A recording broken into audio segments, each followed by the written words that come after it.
Welcome. So, we are looking at the diffusion equation. So, time dependent diffusion equation, which is dou C by dou T is equal to d del squared C by del x squared. And you can substitute a solution to this equation of the type C minus C naught, where C naught is a constant, is equal to A, which is some constant, which depends on the amplitude, which depends on the wave number beta and time t times exponential I beta x. Okay, this is a solution of sinusoidal type, and the amplitude is given by this A, and this amplitude depends on what the wavelength that I am choosing, as well as a function of time. As a function of time, what happens to this wavelength? I mean, this is going to amplitude, this is going to grow or this is going to die down. So, okay, so that is what is described as this part. So, we can substitute it here and we end up with a ordinary differential equation. You can solve that ordinary differential equation and you get an expression which looks like this: A is equal to some A B 0, so that is some constant, times exponential minus d beta squared t. Okay, this is where we introduce the expression d is equal to m by n v times g double prime. So, you substitute it back here. So, you get amplitude A is equal to A of beta comma 0 exponential minus m by n v g double prime beta squared t. Okay. So, let me call this quantity m by n v g double prime as beta squared as r of beta. Okay, so, A is equal to A of beta 0 exponential, okay, r of beta times t, where what is r of beta? R of beta is equal to minus m by n v g double prime beta squared. Okay. So, this is what happens to the amplitude. This is what we derived in one of the earlier modules, and now we are looking at what happens to this r beta. So, because r beta depends on m n v g double prime beta squared, and beta is the wave number, it is anyway squared. Okay. M is a constant, its mobility, it is positive, and NV is a number of atoms per mole, for example, or per unit volume, for example. So, that is a constant, positive. So, G double prime sign is going to decide everything about r beta. Now, if G double prime is positive, so where does that happen? That happens in the metastable regime. When G double prime is positive, you can see that this is a positive quantity, exponential minus. So, that is going to decay. So, the amplitude as a function of time is going to decay. This is what we said is the homogenization solution, right. We said that the diffusion equation has this physical meaning, namely that the rate of change of concentration at any point is given by the curvature of the concentration, that is concentration with respect to position. How does that curve look like? And if it has negative curvature in those regions, the concentration is going to go down. If it has positive curvature in those regions, the concentration is going to go up. In effect, if you have a concentration profile which looks like that, then it is going to come down here, it is going to go up here. So, after some time you end up with a concentration profile which looks like that. The same information is what is being given by this derivation also. So, A is equal to A of beta comma 0. So, this is some constant exponential, right, r of beta times t. Now, this r of beta is negative, right, this quantity is less than 0 if G double prime is greater than 0. In that case, then this quantity is going to decrease, which means the amplitude of the wave, whatever be the wavelength or wave number of the wave that you are introducing, right. Beta is nothing but 2 pi by lambda, where lambda is the wavelength. So, what does that mean? So, in this, how many waves you are having, that is the wavelength, right. I can have more than one wave in the same distance. For example, I can have a wave like that, right. So the wavelength in this case will be this. So 2 pi by lambda is beta. So whatever be the beta, because this quantity is going to be negative, then exponentially that is going to decay. So that means the amplitude of these waves as time goes by is going to decrease. So which means all wavelengths, any generic composition profile that you have can be thought of to be made up of a combination of these different wavelengths, they are all going to decay, so everything is going to become homogeneous. So the classical diffusion equation solution, which we said indicates the equation itself, right. We said that the Fick's second law equation itself indicates that the solution is going to be a homogeneous solution, okay, which is what is being reiterated by this derivation also. Most important point to note here is that this equation also tells you that there can be no nucleation, because nucleation means heterogeneities. There has to be some region where the composition becomes some particular value. So nucleation typically happens because of compositional fluctuations which are a result of thermal fluctuations. That physics is not incorporated in this analysis. So this derivation shows you that the solution is going towards homogenization. So obviously this solution also rules out nucleation, okay. So if you want to develop a theory for nucleation, that has to be done by incorporating thermal fluctuations, and then that will lead to nucleation, and after that nucleation there will be growth. But as such, this is indicating that there is going to be homogenization. On the other hand, if G double prime becomes negative, right, R of beta, right, that is related to G double prime. How is it related? Minus m by nv G double prime beta squared. So if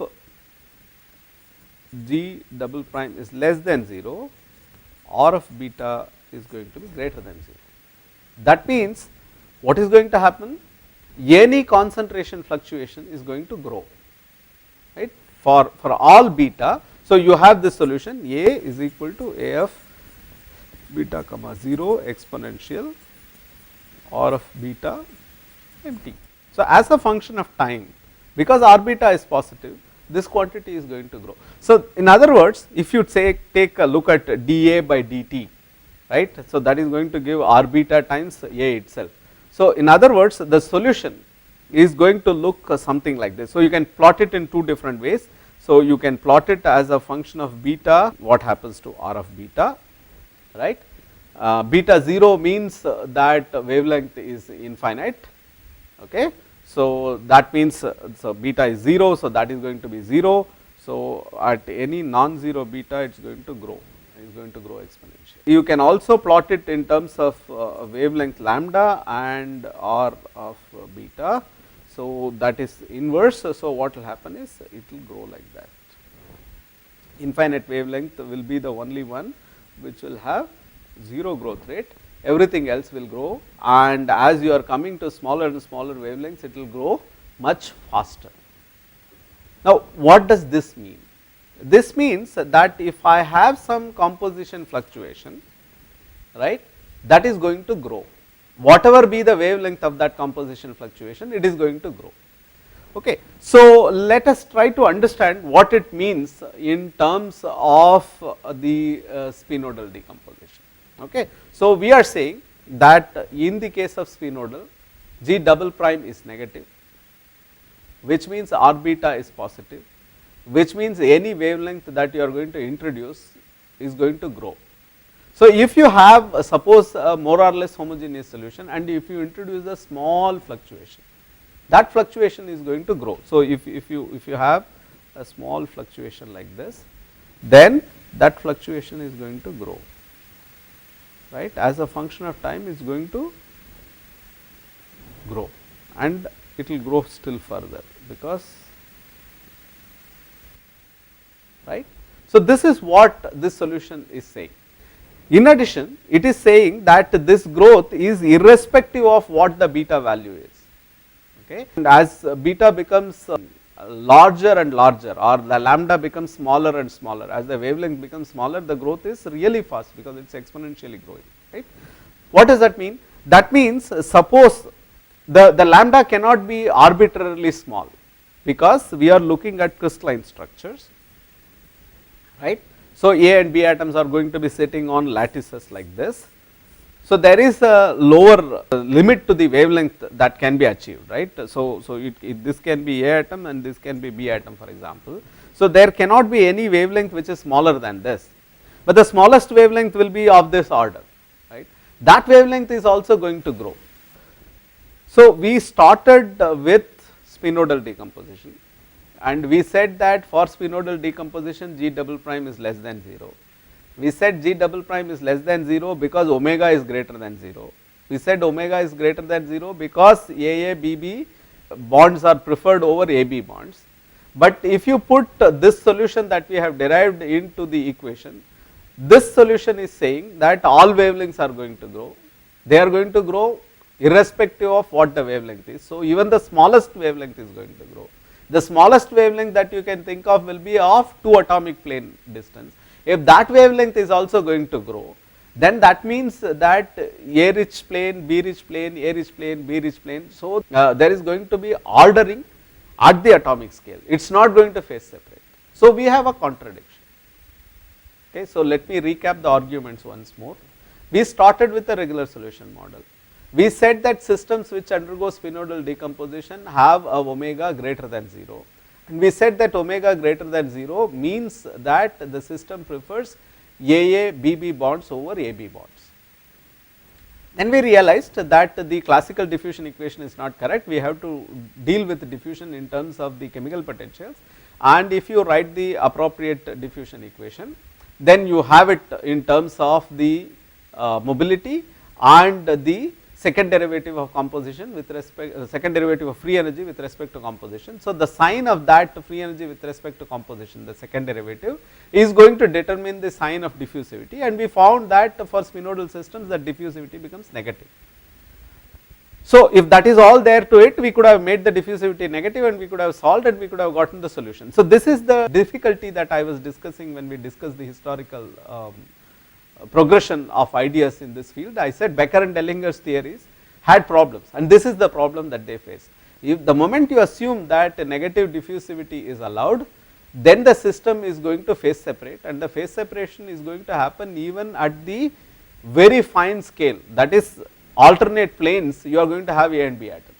If that is going to happen, then what you end up with an ordered system instead of a phase separated system. How should a phase separated system look like? Phase separated system should like all A atoms like this and all B atoms like this.